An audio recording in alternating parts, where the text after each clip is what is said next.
Sejam todos muito bem-vindos ao Outliers de número 179. Esse podcast que foi criado para aproximar você do universo da gestão de recursos. Lembrando que você pode assistir esse e os outros episódios no YouTube ou ouvir nas principais plataformas de áudio. E teremos aqui o primeiro episódio do ano mais do que especial, hein, Fabiano Sintra? Está oficialmente aberta a temporada 2026 do Outliers.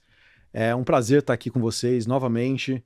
Mais um ano começando, Clara, cheio de desafios, muita complexidade, muitas emoções já logo no início de 2026. Então, nesse primeiro episódio, a gente não poderia começar de uma forma melhor do que afiando a bússola para a gente conseguir navegar um ano tão desafiador como é esse que a gente tem esperado para 2026. Então, animado com esse primeiro passo, primeiro episódio de 2026. Pois é, Fabiano. E no ano passado, toda vez que a gente perguntava para alguém ou conversava sobre o que esperar para 2026, o tema volatilidade estava sempre presente nas conversas. E é muito interessante ouvir isso porque em 2025 não era muito diferente. E nada melhor para cenários como esse ter uma visão de longo prazo e de alguém que tem essa visão consolidada para as diferentes classes de ativos. Por isso, temos a honra de receber novamente aqui na bancada o Arthur Wichmann, CIO da XP. Seja bem-vindo à bancada do Outliers. Poxa, gente, obrigado. É um prazer enorme estar aqui com vocês. Uma honra ser o primeiro do ano aqui, Clara, Fabiano, grandes amigos. Poxa, vamos nos divertir fazendo esse programa hoje. Repeteco, né, Clara? Porque a gente começou 2025 ouvindo os insights do Arthur, um dos episódios com mais audiência do Outliers, e agora começando 2026 também, repetindo a dose, dividindo muitas das nossas incertezas. Quando a gente fala de volatilidade, a gente está falando de incerteza no Brasil, incerteza no mundo. O ano já começou bem agitado, né, com notícias na Venezuela, com discussão do cenário global, geopolítico. E a gente quer entender como que tudo isso conversa com o cenário de investimento, Arthur.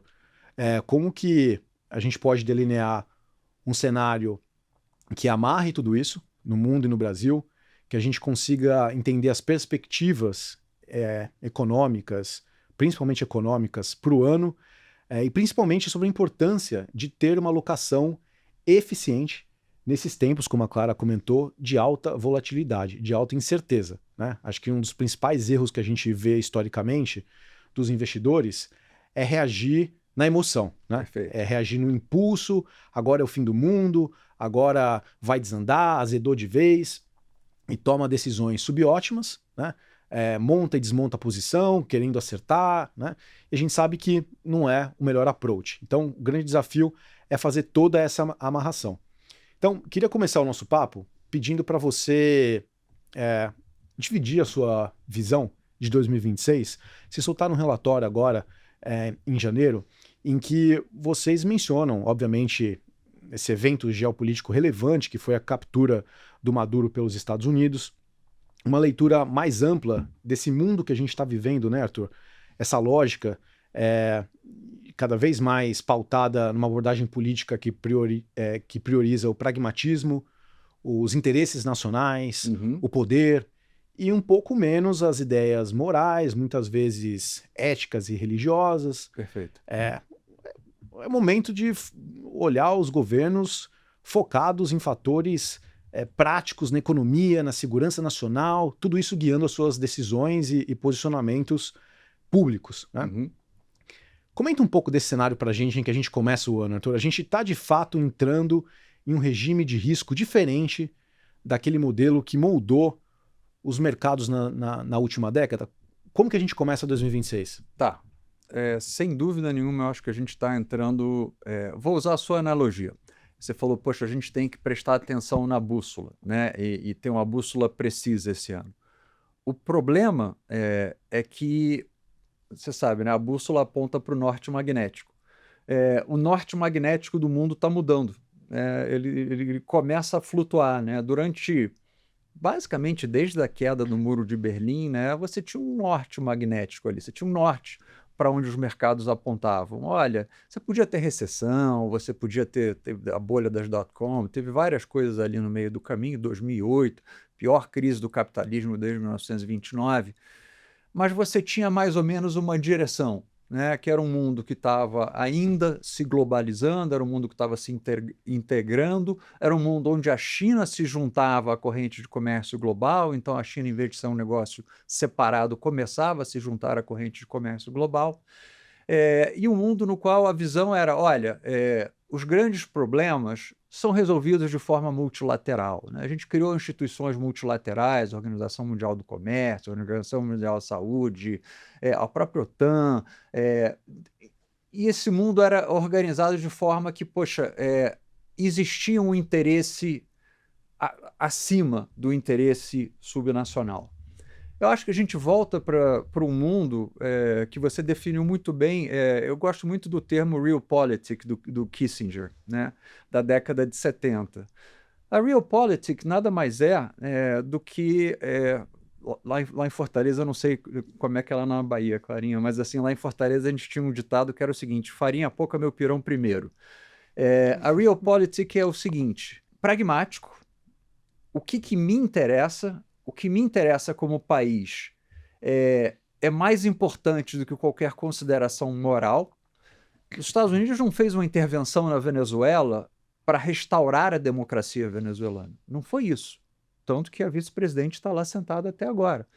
O que os Estados Unidos disse foi o seguinte: olha, eu preciso acesso aos recursos naturais venezuelanos. Então, olha, o Maduro não quer me dar isso, tira o Maduro. Então, quando você vai para o mundo da Realpolitik, que agora envolve Groenlândia, ou envolve um potencial conflito, conflito que eu digo não é militar, mas um potencial embate União Europeia e Estados Unidos de uma forma mais direta, você está dizendo, olha, o meu interesse nacional, o meu interesse norte-americano, o meu interesse alemão, o meu interesse francês está acima dos interesses globais. E dessa forma eu vou tocando a minha política externa. Isso torna o mundo, cada um apontando para uma direção, cada um defendendo o seu, que é um mundo substancialmente diferente do que a gente viveu pós-queda no Muro de Berlim. Então, sim, eu acho que não só você vai precisar ter uma bússola precisa, como você vai precisar ter uma bússola que te permita ajustar qual é o norte ao longo desse processo. Porque a gente ainda não sabe qual é o final desse processo. A gente sabe que o meio é caótico, mas o final a gente ainda não sabe. E eu concordo muito com outra coisa que você falou, que é o seguinte: eu acho que uma coisa é muito importante a gente lembrar nesse ano, em 2026. Todo mundo fala, poxa, como é que vai ser o retorno esperado, etc. Especialmente aqui olhando para o Brasil. Gente, a gente começa o ano com a Selic a 15 e com o título de IPCA te pagando IPCA mais 7,5, 7,60. O problema desse mundo não vai ser o retorno esperado. O problema desse mundo vai ser para nós investidores administrarmos a volatilidade e a ansiedade que essa volatilidade vai gerar em nós mesmos. Então é um mundo no qual você tem que renovar e, poxa, tirar todos os seus livros de finanças comportamentais da gaveta, da estante, e reler aquilo e criar processos que te isolem desse como você falou, do efeito, primeiro do efeito manada e segundo do efeito manchete do jornal. E, poxa, agora vai ter uma guerra comercial Estados Unidos e Europa, olha, o que a gente vai fazer? Poxa, reage desse... Não, calma. Tira todos os livros de finanças comportamentais, todas aquelas regrinhas que a gente usa para poder tirar os vieses e dar um passo para trás e respira fundo. Acho que isso vai ser essencial nesse ano. Você sabe que nessa configuração que você descreveu, desse pano de fundo geopolítico global, a China está sempre envolvida como sendo uma potência diametralmente oposta aos Estados Unidos. Eu acabei de voltar da China, passei alguns dias agora no final do ano lá, fazia 10 anos desde a última visita, e eu encontrei, Arthur, uma China muito mais madura. Uhum. Obviamente mais desenvolvida, né, mas muito mais madura, com uma lucidez política, um posicionamento geopolítico pragmático, típico de quem sabe que está dando as cartas. Uhum. Eles olham para os Estados Unidos hoje como uma potência, sim, mas geradores de ruído. Uhum. Eles estão mexendo as peças do xadrez para ganhar através do soft power. através de uma dominância comercial, de uma dominância econômica. Também me chamou a atenção a forma como eles olham para a Europa. Reconhecem sim a Europa como uma potência cultural, mas não mais como uma potência econômica. Uma frase que me marcou muito lá foi sobre a Europa, foi a seguinte, que a Europa não se senta mais à mesa, porque ela está no cardápio. Fenomenal. Então, a forma como a China tem se posicionado perante ao mundo, talvez esteja estimulando esses comportamentos, essas narrativas reativas, por que não, dos Estados Unidos, né?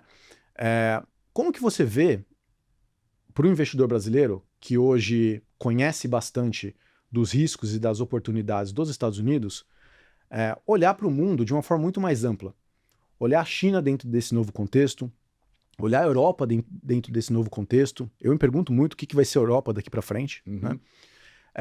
E avaliar de fato esse novo cenário para começar a identificar as tendências, começar a identificar eventuais mudanças de rota.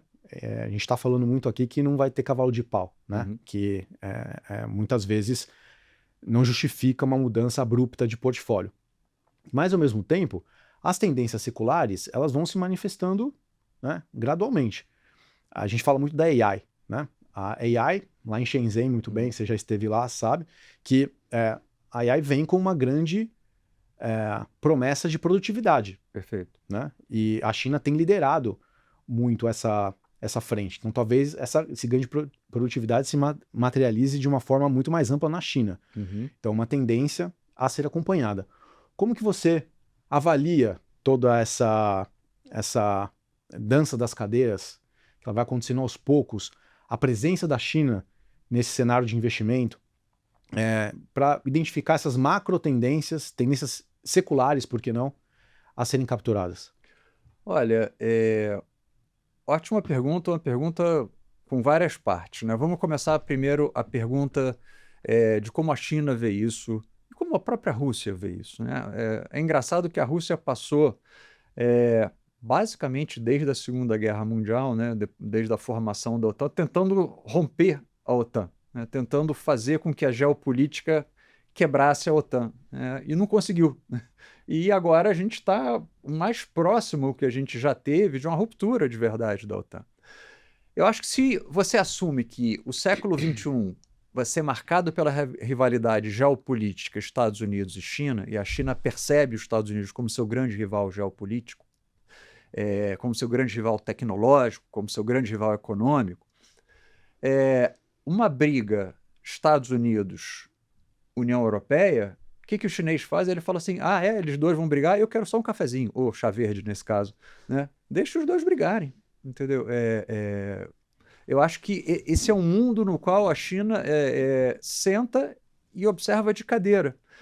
A gente estava conversando um pouco antes de começar, olha só, o primeiro-ministro canadense foi à China meio que beijar a mão do Xi Jinping, né? Então, assim, não existe aliado econômico e militar mais próximo dos Estados Unidos do que o Canadá. Historicamente, isso não existiu. A fronteira norte-americana é toda guardada pelo Canadá.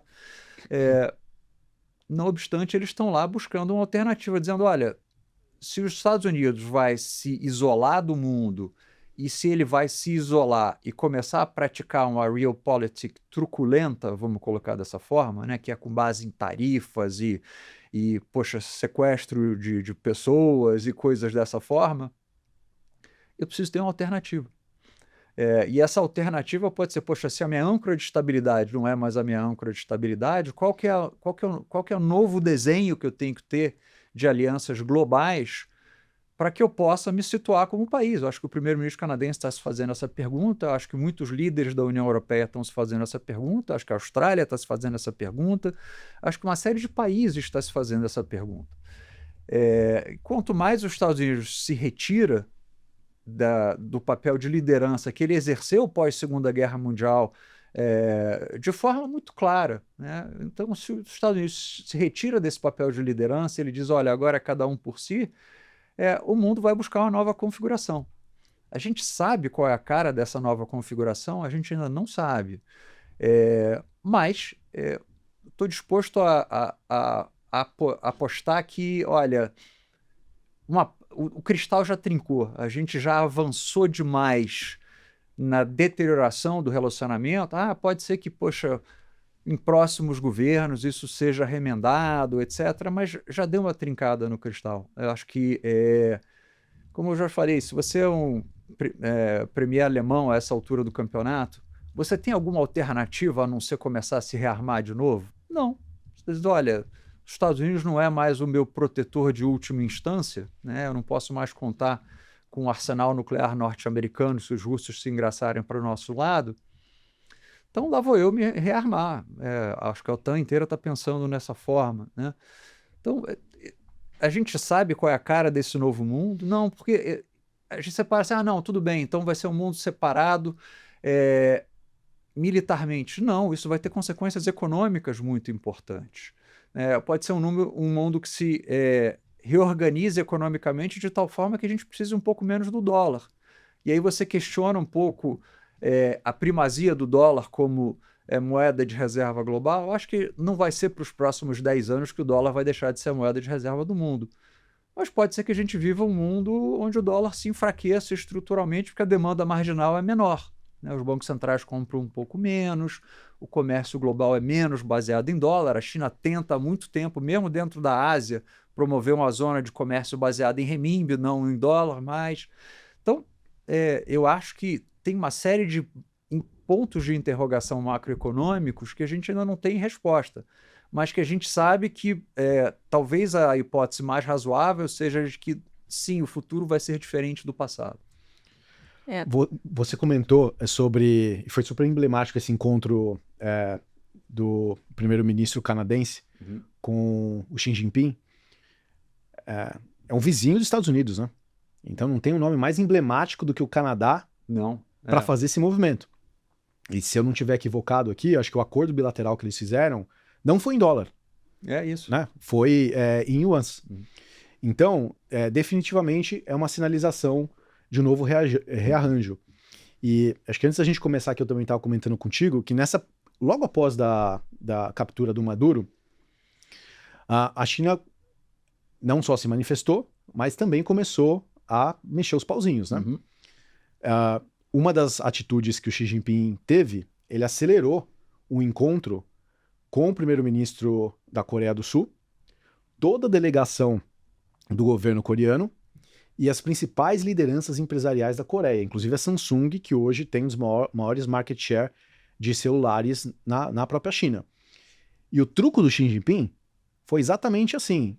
E aí, como você vai se posicionar? Você que tem esse histórico de simpatia com os Estados Unidos, mas é meu vizinho comercial, e aí? Para que lado que você vai acenar? Então, acho que esse comportamento vai ditar uma reorganização de trading global, de parcerias, vai ter consequências no dólar, mas em muitas outras coisas também, em juros, em inflação, em coisas que a gente não consegue antecipar. Perfeito. Né? E que eu acho que esse é o grande link, né, para o cenário econômico, o cenário de investimentos que a gente está discutindo. E é até interessante olhar para o noticiário, olhar para tudo que está acontecendo, analisar um pouco de maneira macro tudo isso e trazer muito o ano de 2025 para a conversa. Por quê? Porque no ano de 2025 tivemos tarifaço, todo o ruído em relação às empresas de tecnologia artificial, o enfraquecimento do dólar, que foi um movimento muito latente, a realocação de fluxo de capital como um todo, e um noticiário muito pesado para o investidor que ficava um pouco ali sem saber muito bem como se movimentar, o que fazer, especialmente o investidor brasileiro que fica muito ancorado ao CDI. Do ponto de vista da alocação, Wishman, como é que vocês enxergam toda essa realocação e toda essa mudança estrutural que a gente está acompanhando de mundo e, principalmente, qual a orientação para o investidor que está olhando para tudo isso e, de certa forma, está sem querer se mexer, sem querer mexer no portfólio ou até mesmo internacionalizar por receio? Olha, eu acho que a internacionalização é um movimento estrutural que tem que ser feito para qualquer investidor. Quase para qualquer investidor isso é válido. especialmente para os investidores brasileiros que têm um viés local muito forte. Tá? Então, esse é a primeira hipótese. É estrutural, não é conjuntural, não é uma coisa que você vai fazer um ano e depois vai reverter no ano seguinte. Não. Eu acho que o portfólio de um brasileiro tem que ter mais ativos internacionais do que ele teve no passado, porque no passado ele teve basicamente zero de exposição.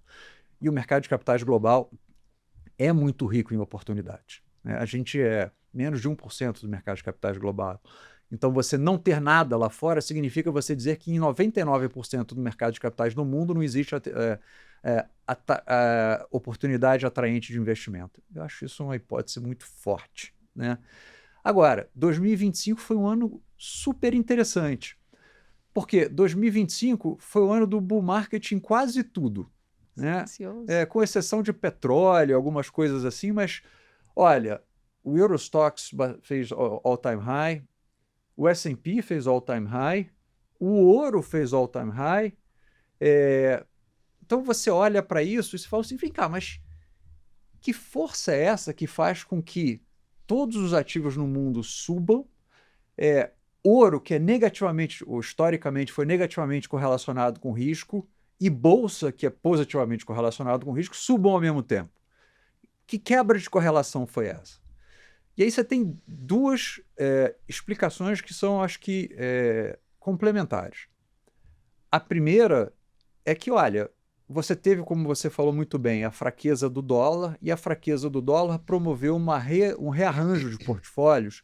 Lembra, a gente falou durante muito tempo, ano passado, sobre o excepcionalismo norte-americano, aquela coisa de que, poxa, a Europa tem um problema estrutural de crescimento, etc. Então, os portfólios estavam hiperconcentrados nos Estados Unidos, e as pessoas acordaram lá e falaram assim, peraí, calma, se for um mundo de dólar um pouco mais fraco, talvez eu tenha que rebalancear um pouco o meu portfólio.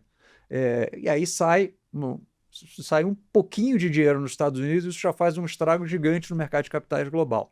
Né? Vídeo que aconteceu no Brasil. Acho que o Brasil foi um caso clássico disso, a gente vai falar também. Então, você realoca portfólios. Mas a segunda parte, que acho que também é uma parte que tem muito interessante, que as pessoas discutem menos, o que eu acho que está havendo no mundo, olha só que interessante, é inflação de preço de ativo. O que eu quero dizer com isso? Poxa, por que sobe ouro, a ação da Apple, um título de 10 anos do governo norte-americano? Por que esse negócio tudo sobe ao mesmo tempo? Olha, talvez o que o mercado esteja te dizendo, na verdade, é o seguinte, olha, a gente está imprimindo muito papelzinho colorido. O que existe hoje no mundo é um grande desequilíbrio fiscal. Né? Os Estados Unidos têm um déficit gigantesco, a Europa tem um déficit grande em alguns de seus países, Itália, França com um déficit fiscal gigantesco, o Japão tem um déficit gigantesco. Então, a gente está pagando por esse déficit imprimindo papelzinho colorido. O que pode acontecer? Olha, você diminui o valor dos papeizinhos coloridos ao longo do mundo, ou seja, é debasement de moeda mesmo, entendeu? Então, o que acontece? Não dá para você imprimir um Carajás, uma mina da Vale, não dá para você imprimir uma fábrica de cerveja, não dá para você imprimir uma barra de ouro. Né? Então, o que acontece? O valor desses ativos reais denominados em unidades financeiras que estão sendo depreciadas, ele sobe. Né?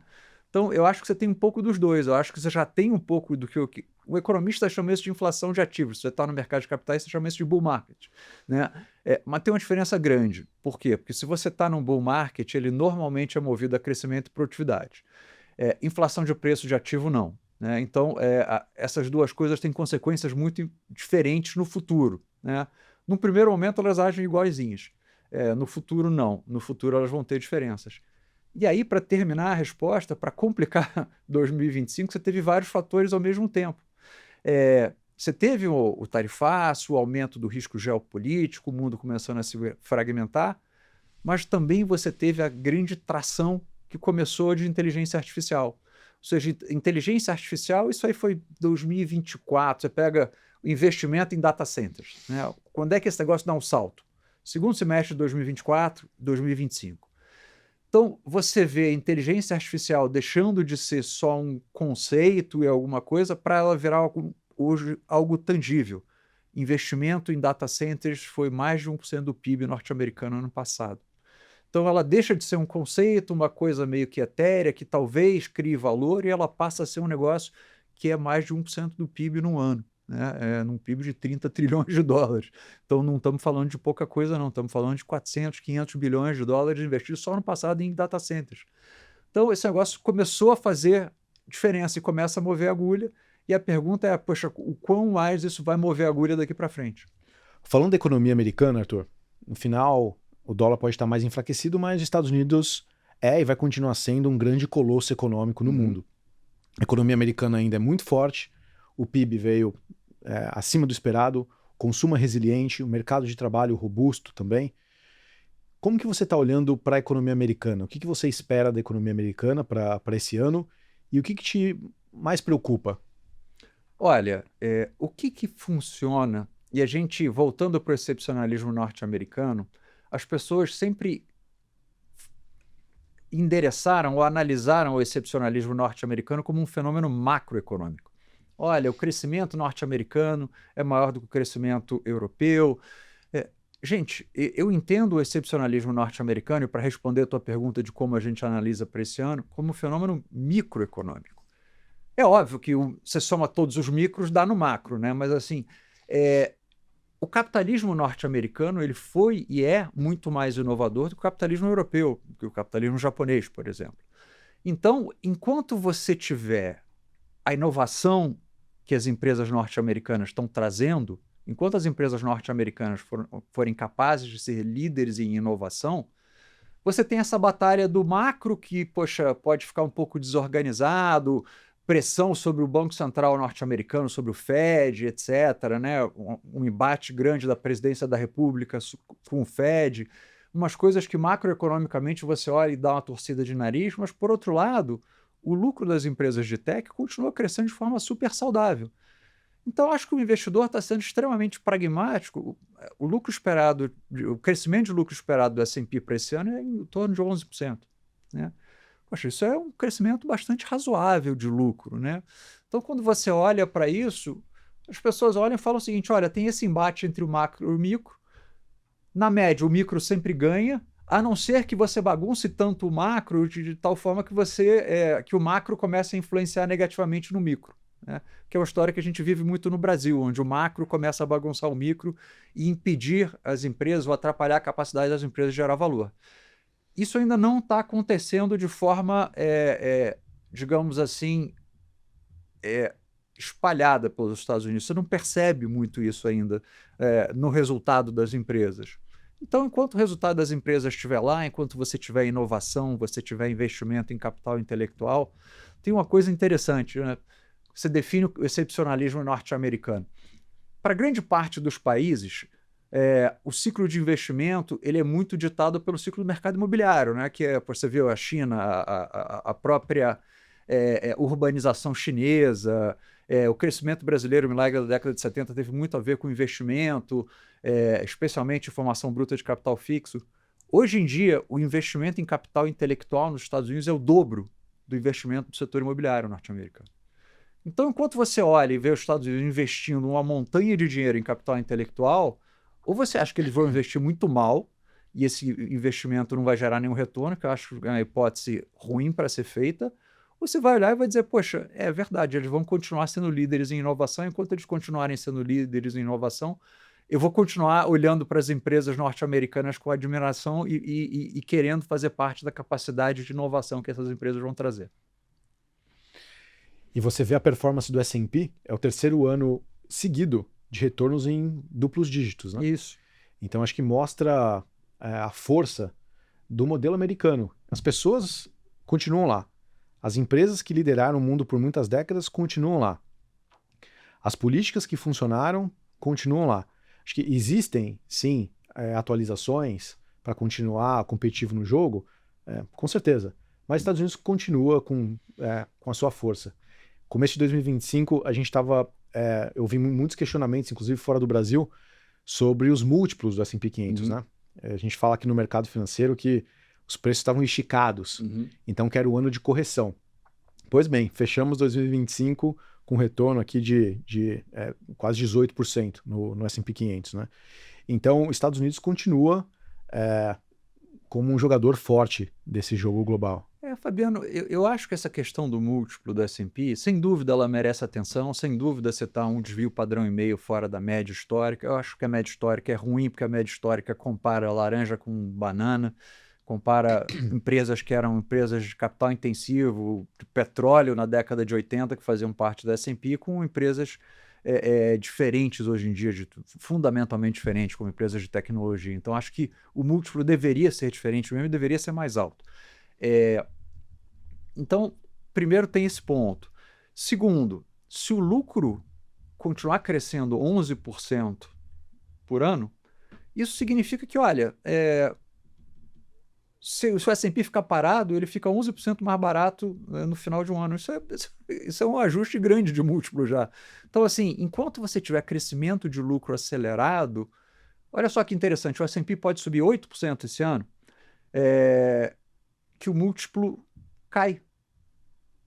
Assim, poxa, que coisa interessante, né? O S&P subindo 8%, o múltiplo cai, porque o lucro vai subir 11%. Então, assim, enquanto você tiver crescimento de lucro, a equação de retorno é sempre assim, né? Por definição, essa é a identidade matemática. Retorno é variação da relação preço-lucro, mais o crescimento de lucro, mais o dividendo.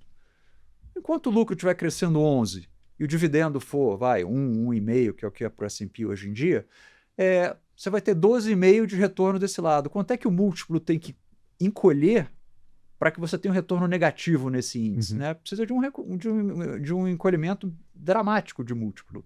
Então, meu ponto aqui é o seguinte: ou você acredita que os Estados Unidos vai passar por alguma desaceleração mais importante e esses 11% de crescimento de lucro não vão acontecer, ou se eles acontecerem, você pode até ter uma correção, sem dúvida nenhuma. O S&P pode cair 10%. 10% para um ativo que tem vol 15, gente, é absolutamente plausível.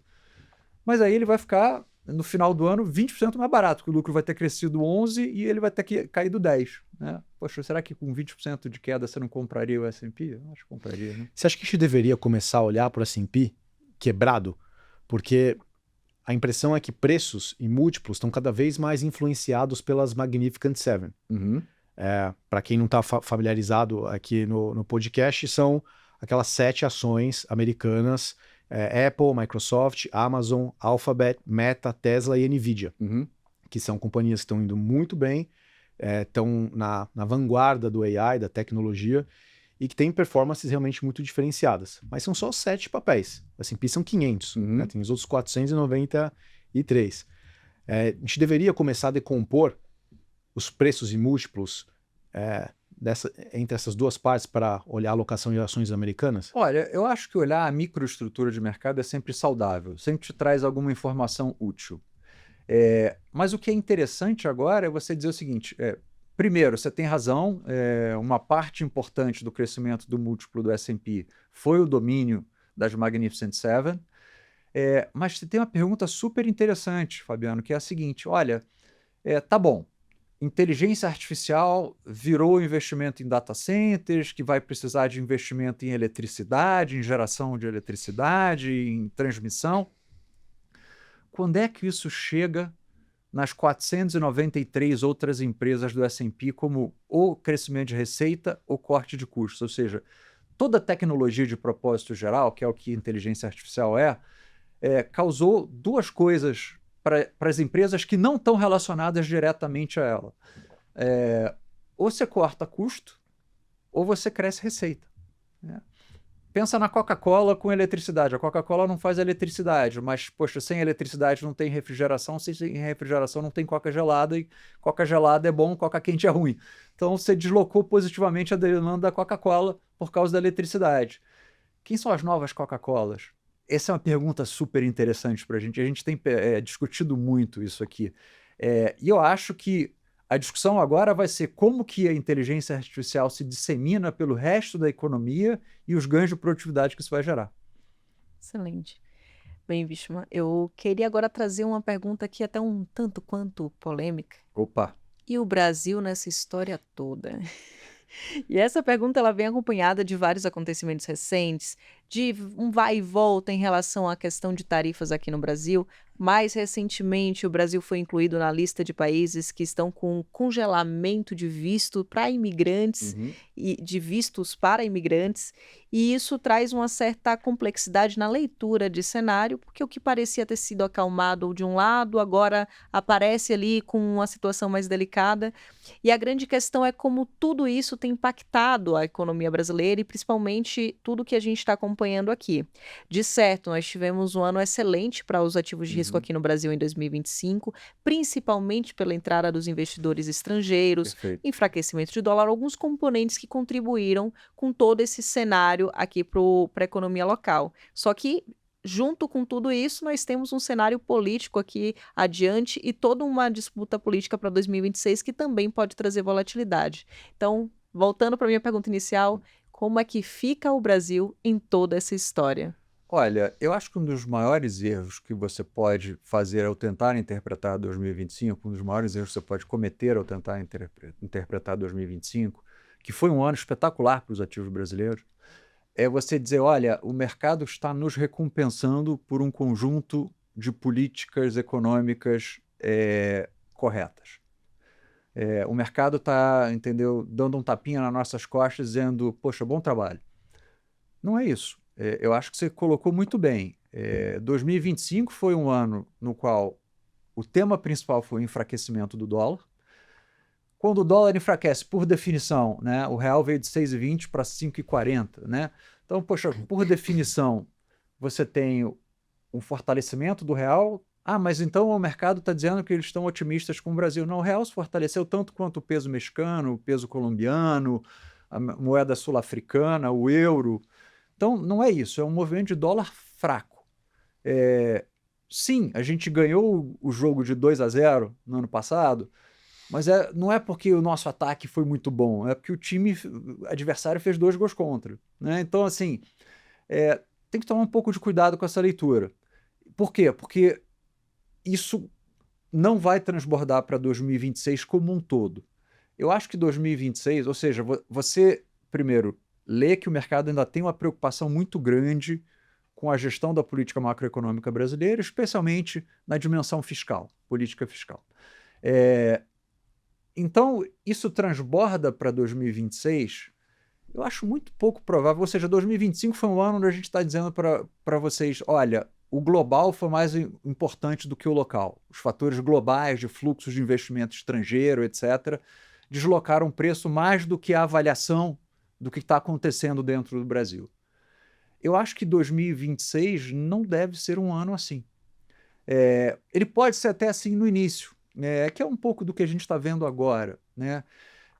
Por quê? Porque você ainda não sabe qual é a cara da disputa política final. Você não sabe quem vão ser os candidatos, você não sabe quais as probabilidades, etc. Então a gente pode ter até um início de ano de 2026 com o global ainda fazendo mais preço do que o local. Mas a partir de março, abril ali, quando você tiver definidas as candidaturas presidenciais, aí eu acho que o mercado vai responder cada vez mais a pesquisas, a pronunciamentos de candidato em relação à política fiscal. Eu acho que a grande preocupação do mercado é a política fiscal, né? É um descontrole fiscal. Então, assim, quando você olha para isso, eu acho que 2026 vai ser o ano no qual você pode ter até uma parte global, mas vai ser o ano no qual os fatores locais vão ser mais importantes do que os fatores globais no conjunto do ano. Começando em abril, e aí certamente pós-eleição, a gente já vai responder ao que o presidente eleito disser, né?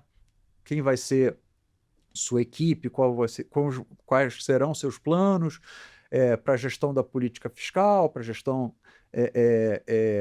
política regulatória, esse tipo de coisa.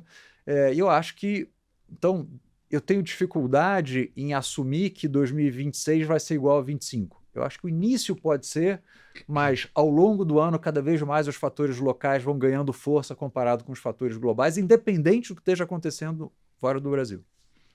Esse talvez vai ser, então, um dos principais fatores a serem monitorados.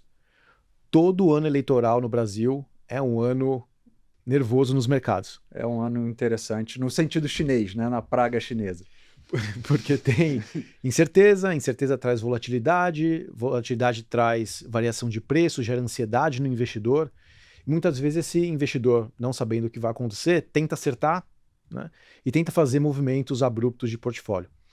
Eu queria linkar com o começo aqui do nosso papo, Arthur, sobre as atitudes dos investidores nesses momentos de maior nervosismo. O que você recomendaria, o que você diria que são os principais erros dos investidores, não só no Brasil, como em outros mercados também, é um comportamento humano no final das contas, nesses momentos de mercado mais agitados? O que não fazer? Onde estão as cascas de banana? Ah, fácil. A grande casca de banana está no funcionamento do nosso cérebro. Não é nem no que está acontecendo com o Brasil, é como o nosso cérebro interpreta o que está acontecendo ou o que pode acontecer com o Brasil. Olha só, tem uma cadeia lógica muito interessante e para quem quiser a gente já fez uma apresentação de finanças comportamentais que é super interessante. Os neurocientistas mostram para a gente que é o seguinte, quando aumenta o nível de incerteza, aumenta o nível de estresse. A gente emite mais cortisol, né? Nosso corpo emite mais cortisol. Quando aumenta o nível de estresse, algumas coisas acontecem com o nosso processo mental de tomada de decisão. Primeiro, você perde a capacidade de julgar o todo. Você foca e você foca especificamente num ponto, que são os pontos ruins. Por quê? Porque evolutivamente falando, né, imagina o nosso ancestral na savana. Poxa, tinha uma fruta e tinha um predador. Se você focasse na fruta, você virava comida de predador. Então o nosso cérebro é desenhado evolutivamente, isso é darwinismo na veia, para focar no negativo, não no positivo. E tem muita coisa positiva que vai acontecer ao longo de 2026, estamos falando aqui de uma revolução tecnológica, etc. Então, poxa, teu cérebro foca no negativo. Você perde a capacidade de acessar sua memória. Por que a memória é importante? Porque a memória vai te dizer, olha, a gente já passou por outras eleições no Brasil e o mundo não acabou, né? Mas você esquece isso, né? E você perde a capacidade de tecer raciocínios complexos, né? De ter uma capacidade de olhar o todo. E a outra coisa é que você se torna muito mais suscetível ao comportamento de outros, efeito manada. Por quê? Também, de novo, isso aí é biologia evolutiva, né? Tá lá na savana, todo mundo sai correndo, você pode esperar e ficar tentando prestar atenção no que está acontecendo, você pode sair correndo também. Quem ficou prestando atenção no que estava acontecendo virou comida de predador, virou comida de leão. Então, o que eu estou dizendo aqui para gente? Que o nosso cérebro ele processa um prédio pegando fogo e uma incerteza, digamos assim, eleitoral, econômico-eleitoral, político-econômica, da mesma forma. Só que a solução que você tem que dar mentalmente para um prédio pegando fogo você não precisa de raciocínio complexo, só tenta achar a saída, você não precisa lembrar do que você tomou no café da manhã, você não precisa de nenhuma dessas coisas que você precisa para tomar um processo de decisão financeira, para tomar uma decisão financeira. Então, o que você tem que fazer é criar todas aquelas rotinas que eu já te falei de finanças comportamentais para se isolar do conteúdo emocional da decisão, ou seja, existe uma cadeia lógica, Fabiano, que é sempre assim, olha, emoções extremas levando a decisões extremas quase nunca dão um bom resultado, especialmente se esse processo decisório for um processo decisório lógico, se ele não for um processo decisório de sobrevivência, de um prédio pegando fogo. Se sua emoção extrema for um medo que você está dentro de um prédio pegando fogo, então você pode tomar uma decisão extrema e sair correndo. Se a sua emoção extrema for, poxa, eu estou incerto em relação ao resultado político de uma determinada eleição, ou se eu estou incerto em relação à crise econômica, emoção extrema levando a decisão extrema normalmente não é uma boa equação. E tomando com base até, e é interessante, muito interessante tudo que ele compartilhou aqui da tomada de decisão, que eu fiquei reflexiva sobre aquela mínima ansiedade que eu tô comparando a um prédio pegando fogo. Então, obrigada por compartilhar essa reflexão, Arthur. Eu queria trazer agora um pouco para esse atual momento aqui de Brasil, tanto do ponto de vista política monetária, quanto do ponto de vista mercado de crédito. Não é novidade que todo aumento de juros que a gente está acompanhando desde 2022 aqui no mercado local, ele trouxe uma demanda muito forte para os títulos de renda fixa. E é óbvio que depois de 4 anos nesse movimento, tudo que isso que está acontecendo tem algum tipo de consequência. Quando a gente olha para a consequência disso nos spreads de crédito em especial, são spreads bem apertados, passando por uma volatilidade forte, que foi o que a gente acompanhou em 2025, e uma demanda por seletividade cada vez mais latente. Olhando agora para o que a gente está acompanhando, tanto de perspectiva macro quanto para mercado de crédito, qual é a preferência de vocês dentro do universo de renda fixa, crédito privado, e o que o investidor deve ficar de olho nesse ano de 2026? Olha, a primeira mensagem muito clara: não assuma que os retornos passados de crédito vão se repetir. Porque eles não podem se repetir matematicamente, porque não dá para ter o mesmo fechamento de spread que a gente teve no passado. Então, isso não dá para acontecer. Então, olhar para o passado como uma proxy do que você poderia esperar para o futuro no mercado de crédito, eu acho que não é a decisão correta. Eu acho que seu ponto é muito válido. Os spreads de crédito estão bastante apertados. Você não está sendo compensado para correr risco em grande parte. Eu acho que, poxa, o mercado de crédito você está juntando muita coisa. Mas, assim, na média, você não está sendo compensado adequadamente para correr o risco de tomar um default, alguma coisa assim. Então, acho que você ser seletivo, como você falou, claro, é o nome do jogo. E a gente tem diminuído a exposição a crédito porque eu acho que o retorno esperado é menor. E eu acho que tem uma coisa que inseriu um componente, digamos assim, diferente no mercado de crédito, foi a criação dos títulos isentos, ou o aparecimento, a dominância dos títulos isentos. Uma coisa que me perturba muito hoje em dia tem alguns investidores que chegam para a gente e falam assim: olha, monta um portfólio de títulos isentos para mim. Eu falo assim, mas peraí, deixa eu entender. Você está me pedindo primeiro para olhar o regime tributário e depois para olhar a qualidade do ativo? Gente, é o contrário. Primeiro você olha a qualidade do ativo, depois você olha o regime tributário. O meu ex-chefe, sócio, Luiz Stuberger, falava: olha, gente, nunca se esqueça que é melhor lucro tributável do que prejuízo isento, né? Então, de verdade, eu acho que a gente tem que tomar muito cuidado ao olhar o mercado de crédito hoje em dia e não inverte a lógica. Não é o regime tributário que vai fazer você investir ou deixar de investir em alguma coisa. O primeiro a ser analisado é a qualidade do ativo. A qualidade do ativo no regime tributário correto talvez seja a melhor equação, mas não é fácil de achar. E em relação à política monetária, que é teu ponto, olha, esse é o ano do início do corte de juros. Eu acho que está claro que o Banco Central fez um bom trabalho, acho que está claro que ele manteve a política monetária em território restritivo para quebrar a inércia da inflação. A inflação está convergindo à meta, talvez essa convergência seja um pouco mais lenta do que a gente gostaria, porque a política fiscal faz um contrapeso à política monetária, ou seja, já é uma política, a gente tem uma combinação, digamos assim, particular de uma política fiscal muito expansionista com a política monetária contracionista, né? Então, e é por isso que a gente teve que colocar a Selic a 15, né? Porque a gente teve durante muito tempo uma política fiscal expansionista, mas eu acho que isso está fazendo efeito, e esse é o ano que a gente vai discutir o corte de juros. Aí você vai me falar: Arthur, então vai ser agora em janeiro ou em março? Claro, não faz diferença para mim, de verdade. O que faz diferença é o orçamento total de cortes. Coloca no modelo de fluxo de caixa descontado, se não for janeiro, for em março, o início do corte de juros. Gente, isso faz diferença para quem está operando Copom. Fora isso, o que faz diferença é se o Banco Central vai ter 200, 300, qual o orçamento total, quanto que a gente termina, né? Enquanto a gente termina esse processo de corte de juros. E acho que isso vai ser muito determinado pela política fiscal que virá, né? Então, a gente sabe mais ou menos que o Banco Central começa a cortar juros no primeiro trimestre desse ano. A gente sabe que a primeira parte do orçamento de corte, você chegar a ter abaixo de 13%, eu acho que é uma aposta que eu acho que é relativamente fácil de fazer. A partir daí vai depender muito das perspectivas de política fiscal. Geralmente, o ciclo de corte de juros, ou corte de juros, ele representa um vetor favorável à precificação dos ativos. Perfeito. Né? Então, o preço dos ativos tende a subir.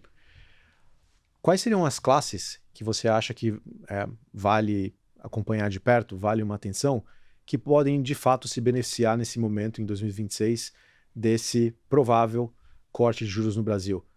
A renda variável, por exemplo, ações. A gente viu um rally de ações, ou um bull market silencioso, como a gente fala aqui, em 2025, que muita gente não pegou aqui no Brasil.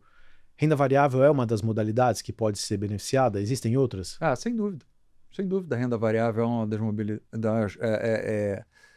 das classes de ativo que pode se beneficiar disso. Pensa o seguinte, olha, por definição, qualquer diminuição na taxa, e não vamos discutir se o CDI é ou não é a taxa de juros livre de risco, a gente nem acha que ele é, mas isso é outra história. De verdade, né? Quando você diminui a taxa de desconto, todos os outros ativos deveriam ser reprecificados comparado com essa taxa de desconto. Né? Isso é identidade matemática, que você acha que um ativo é o valor presente líquido dos fluxos de caixas trazidos ao valor presente para uma taxa de desconto. Toda vez que você diminui essa taxa de desconto, o valor de todos os outros ativos sobe. Né? A questão é quais são mais sensíveis a isso ou não. Né? A bolsa é sensível a isso, poxa, um imóvel, o preço de um imóvel é sensível a isso, uma série de coisas, ativos reais são sensíveis a isso, e alguns ativos financeiros, por exemplo, títulos pré-fixados e coisas desse gênero. Então, eu acho que você vai ter, a questão é quem já precifica, quanto que já está precificado em cada classe de ativo de corte de juros. Porque eu chegar para você e dizer, olha, o BC vai começar o corte de juros esse ano. Vocês não vão dizer, oh, meu Deus, que surpresa, eu não sabia. Todo mundo vai falar, claro, isso aí já meio que está dado, o mercado já assume isso como dado. Então a pergunta é, onde existe uma precificação mais inadequada, onde isso ainda não está 100% precificado. Né? O que eu acho que é interessante em renda variável esse ano, você vê o que aconteceu. Esse ano o Bovespa está subindo, é o inverso do ano passado. Né? O ano passado os gestores geraram muito valor não estando alocados nas empresas de commodities. Né? Esse ano o que está subindo muito, pelo menos no início do ano? Né? As empresas de commodities.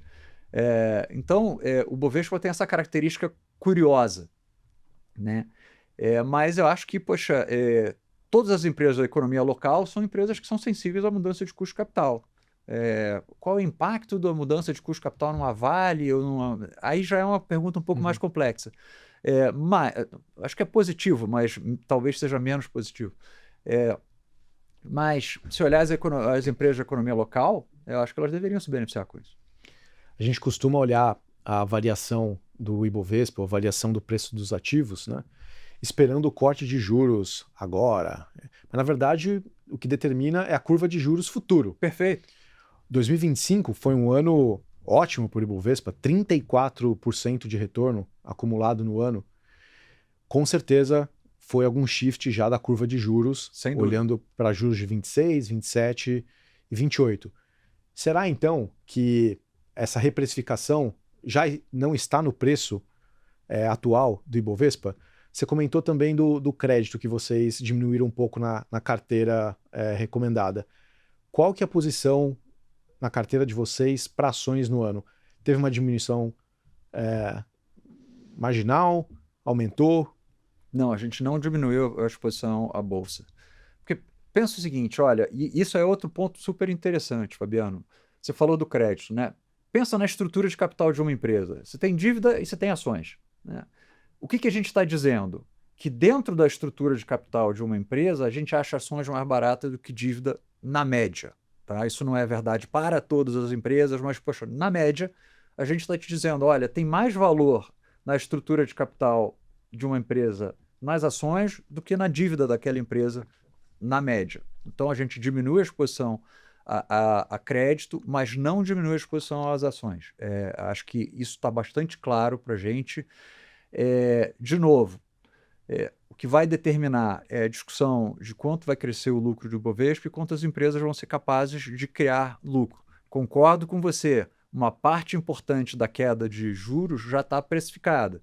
A questão é, poxa, será que essa queda de juros vai continuar? Ou seja, em algum momento o juro longo vai continuar fechando, e por isso que eu trago de volta a política fiscal, né? Porque o juro longo é o domínio da política fiscal, né? O juro curto é o domínio da política monetária, o juro longo é o domínio da política fiscal, né? Onde a política fiscal mais se manifesta. Se você tiver uma expectativa de uma política fiscal quem quer que seja o presidente eleito, mas a expectativa de uma política fiscal sólida, uma política fiscal que estabilize a relação dívida-PIB, aí você pode ter ainda mais uma queda de juros, aí você pode ter outra pernada de alta no Bovespa. O inverso é verdadeiro também. Se a gente tiver uma política fiscal inconsistente, o mercado perceber a dívida brasileira como numa trajetória de crescimento não sustentável, aí o inverso é verdadeiro. Você comentou que não tem essa redução de orçamento de risco de crédito, manutenção do orçamento de risco em equities. Não, a gente diminuiu o risco de crédito. Diminui o risco de crédito e mantém o orçamento de risco em equities. Para onde está indo o orçamento de risco que saiu de crédito? Olha, renda fixa tradicional. De verdade, Clara, olha só, a gente tem que lembrar uma coisa no Brasil esse ano, que é válido para esse ano e para alguns anos futuros. Se a gente não fosse, e a gente vai escrever a gente está escrevendo um paper sobre isso, né? Sobre a ditadura do CDI. Se a gente não sofresse a ditadura do CDI, se eu dissesse para você, Clara, seu portfólio esse ano vai render 14%, né? Se você não soubesse do CDI e tivesse essa sombra grande do CDI, você não podia olhar para mim e falar, poxa, Arthur, 14%, que horror meu portfólio, né? Com inflação de 4%, que é a inflação esperada para esse ano, você render 10% real, isso é um rendimento bom para chuchu, né? A gente só acha isso ruim quando você compara com o CDI de 15%, né? Mas, respondendo à tua pergunta, quando eu olho para o Brasil esse ano, o problema do Brasil esse ano, se você pegar um portfólio que combina renda fixa pós-fixada, renda fixa atrelada à inflação, essas duas coisas deveriam te gerar um portfólio de retorno esperado bastante elevado em termos nominais, tá? E em termos reais também. Então, quando você olha para isso, você fala assim, poxa, o problema não é o retorno. Não é montar portfólios com retorno esperado relativamente alto. Outra coisa que eu diria para você, você fala o seguinte, olha, Arthur, eu vou para uma ilha deserta, sem celular, e volto daqui a 10 anos. O que você faz? Poxa, você pode... O que eu faço do ponto de vista de investimento? Claro, se você comprar uma NTNB com vencimento em 2035, né? Vamos assumir, tá? 10 anos aqui, aí, você volta e seu dinheiro dobrou em termos reais, ou seja, acima da inflação, com o juro real atual, né? Então, assim, você garantiu. O problema é que nós não vamos para essa ilha deserta. Então, eu estou te dizendo, olha, o ponto de saída A é aqui, o ponto de chegada de retorno dos portfólios é bom. O problema é a trajetória de A para B. Gestão de portfólio é aquilo que a gente chama de dependente da trajetória, path dependent no inglês, né? Não adianta montar um portfólio que no final te dê um retorno esperado fantástico, se no meio do caminho você fala, não, Arthur, eu resgatei tudo porque, poxa, eu estou com medo da volatilidade, não gostei da volatilidade, etc.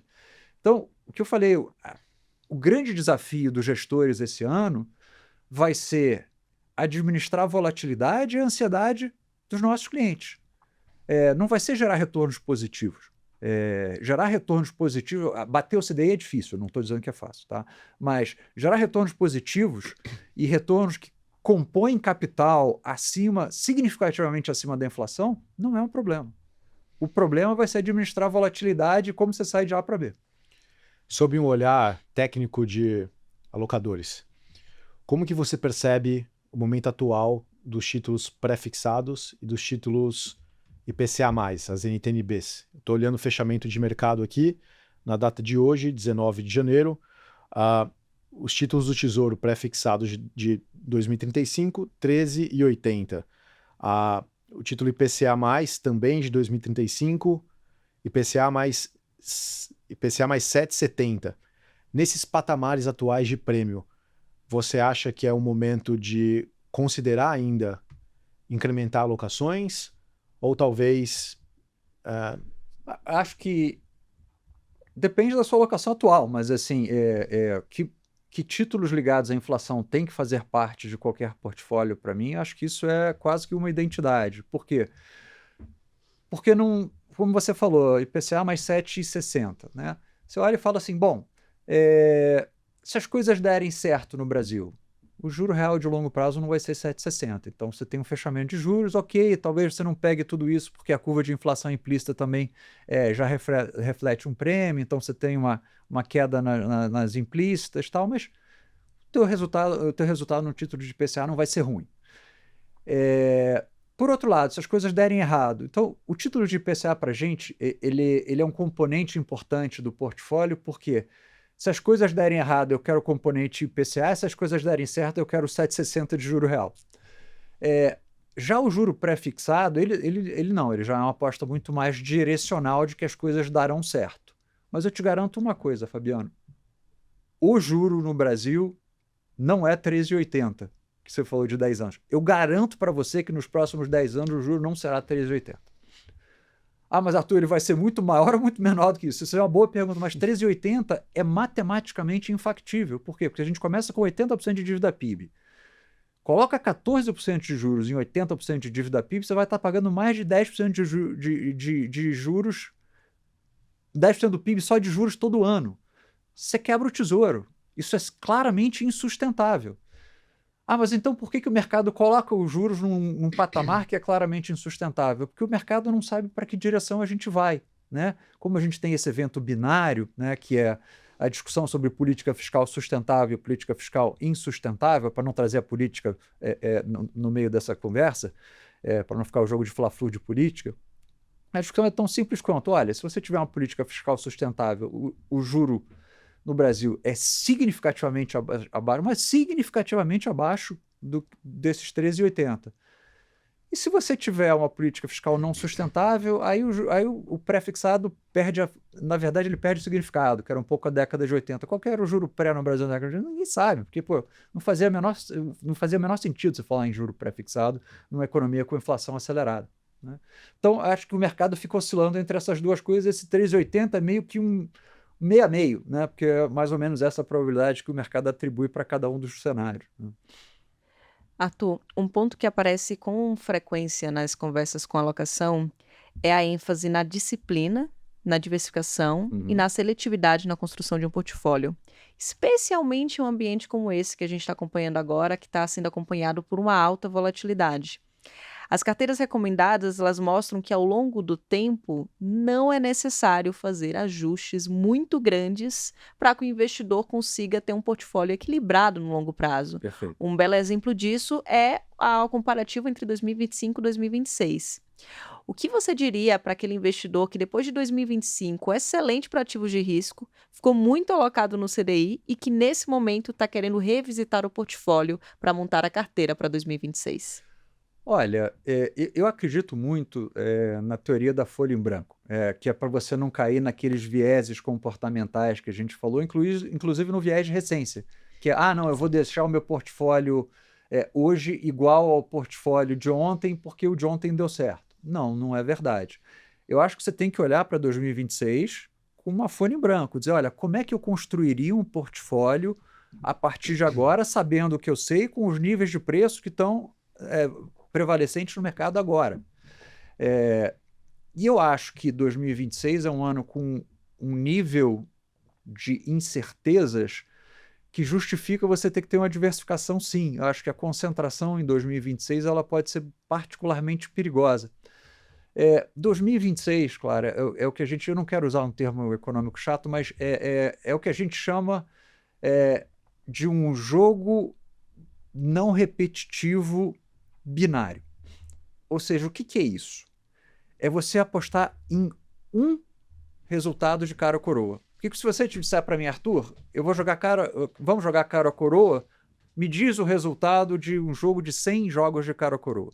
Eu vou te dizer, 50-50, e as propriedades estatísticas fazem com que você convirja para isso ao longo do tempo, quanto mais jogos você joga. Agora, me diz o seguinte, me diz o resultado de um jogo de cara a coroa. Eu não posso te dizer 0,5%, 50% de cara, nem 50% de coroa. Essa é a dificuldade de gestão de portfólio em 2026, né? Você vai ter um evento binário, talvez seja não binário, talvez a gente chegue lá no final, próximo às eleições, com várias plataformas que se comprometem com a estabilidade fiscal, uma série de coisas assim. Mas O que parece agora, você olha e fala assim, poxa, é um jogo binário não repetitivo. Então não adianta se apostar em 50% em cara e 50% em coroa. Vai ter muito gestor que vai... É o goleiro defendendo o pênalti. Vai ter muito gestor que vai pular para a direita e vai acertar, ou vai ter muito gestor que vai pular para a esquerda e vai acertar. Eu garanto para você que vão ter vários gênios no final desse ano, né? Que foram simplesmente pessoas que não é que eles fizeram uma análise correta, alguns vão ter feito a análise correta, outros simplesmente fecharam o olho e apostaram em cara. A gente não faz isso aqui, a gente não faz esse tipo de aposta. Então, o jeito de você evitar isso é você criar um portfólio mais balanceado. Você criar um portfólio que, poxa, não esteja tão exposto a nenhum dos dois cenários, né? A gente não pula nem para a esquerda nem para a direita, né? A gente fica, de certa forma, com um portfólio mais equilibrado. Esse portfólio mais equilibrado, ele abre mão de retorno esperado? Claramente. Ele claramente abre mão de retorno esperado. Se você me disser, olha, a gente vai ter um resultado de eleição presidencial com um presidente comprometido com a estabilidade fiscal, vou te dizer, olha, bolsa e pré, não precisa de mais nada, né? Se você me disser, não, olha, vai ter um presidente que chega lá e fala, olha, esse negócio de estabilidade e contas ajustadas é coisa de economista ortodoxo, vamos fazer um déficit primário de 5% do PIB. Aí você quer ter dólar. Então, assim, a construção de portfólio está um pouco entre essas duas coisas, de um portfólio equilibrado, dado que esses dois cenários são quase equiprováveis. Você pode até ficar discutindo, não é 50-50, Arthur, é 52-48, é 55-45, tudo bem. Mas é próximo o suficiente de 50-50 que você não pode fazer nenhuma grande inferência do ponto de vista de retorno esperado.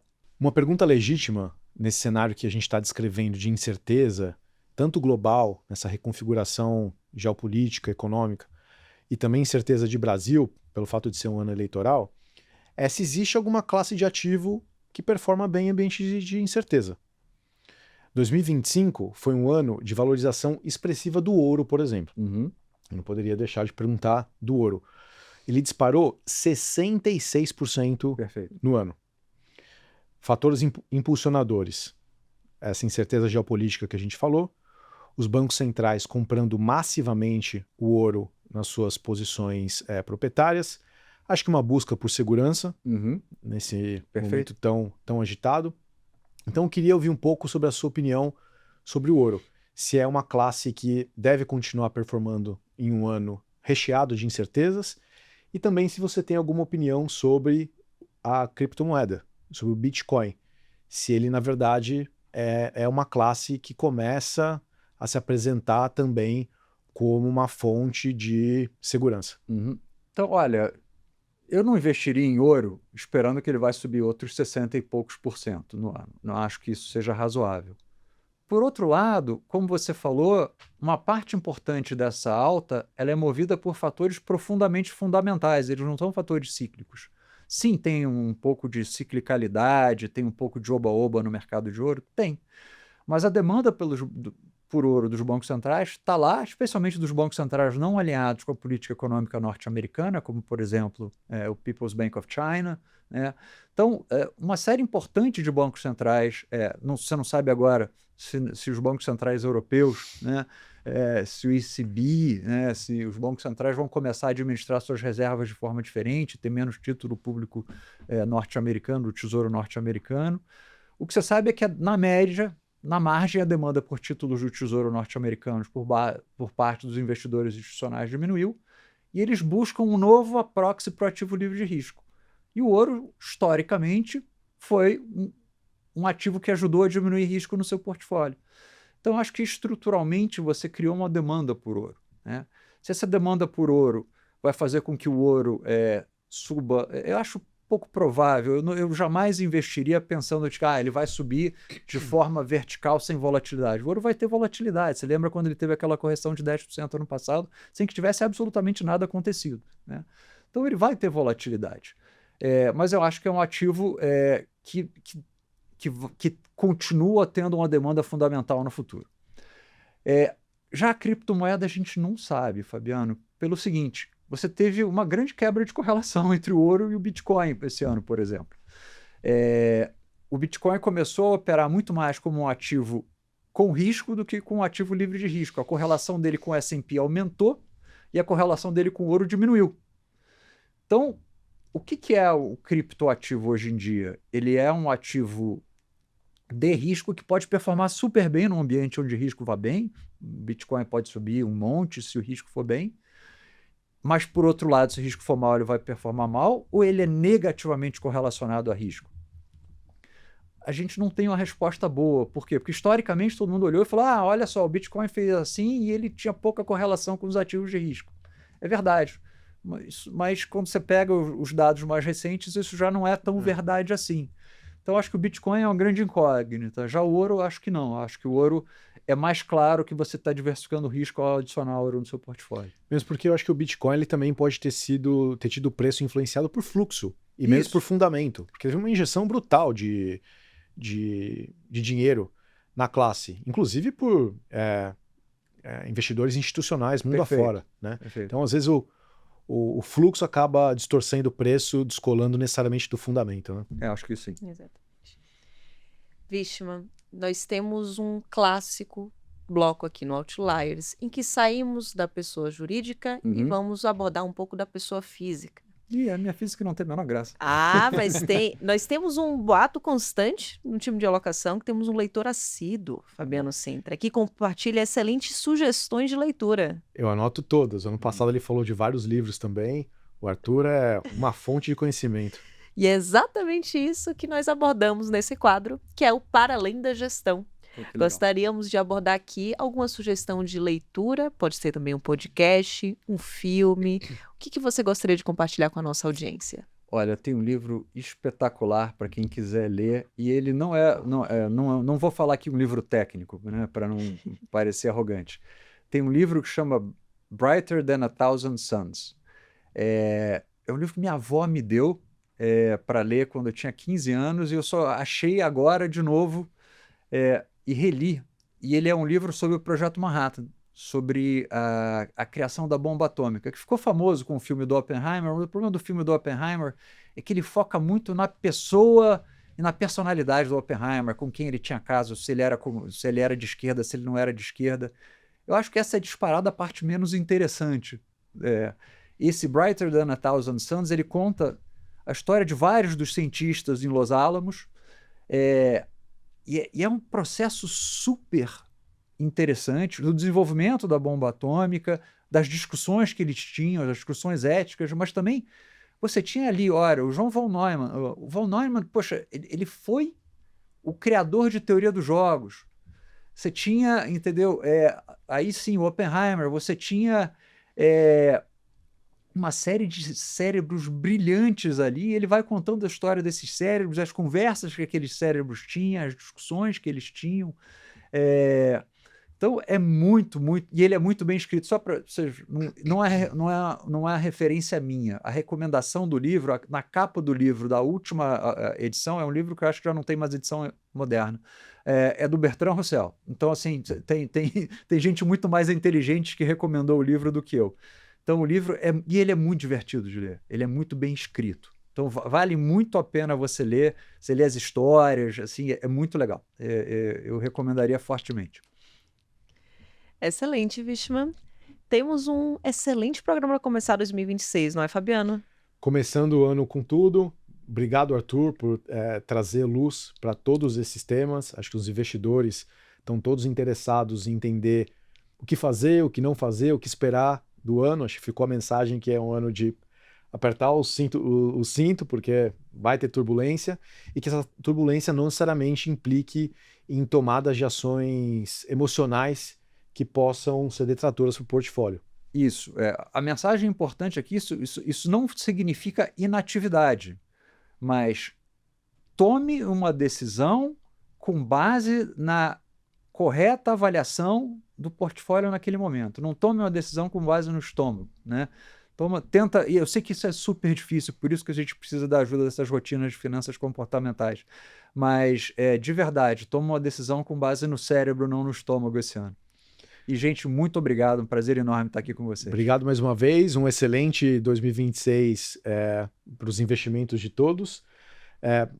Onde que a gente consegue encontrar a carteira recomendada do time do Arthur? No link conteúdos.xpi.com.br/alocação, Recomendo a leitura de todos. Mensalmente o time de alocação produz as carteiras, o relatório mensal de alocação, traz todo esse direcionamento. Ele deu spoiler de um relatório que vem logo em breve, que eu já estou ansiosa para ler. Esse aí vai ser bem legal. E a gente tem relatórios sobre finanças comportamentais, tem algumas coisas que de vez em quando a gente dá liberdade criativa, nos permite uma certa liberdade poética e vai contribuindo para temas que a gente acha que são interessantes para o investidor ler. Excelente. O nosso podcast Outliers InfoMoney fica por aqui. Estamos de volta à agenda recorrente. Quinzenalmente, o podcast apresenta aqui convidados para conversar sobre oportunidades e, intercalado com esse programa quinzenal, temos o Expresso Outliers, que volta na semana que vem com o primeiro episódio também. Agradeço a audiência de cada um de vocês e até a próxima.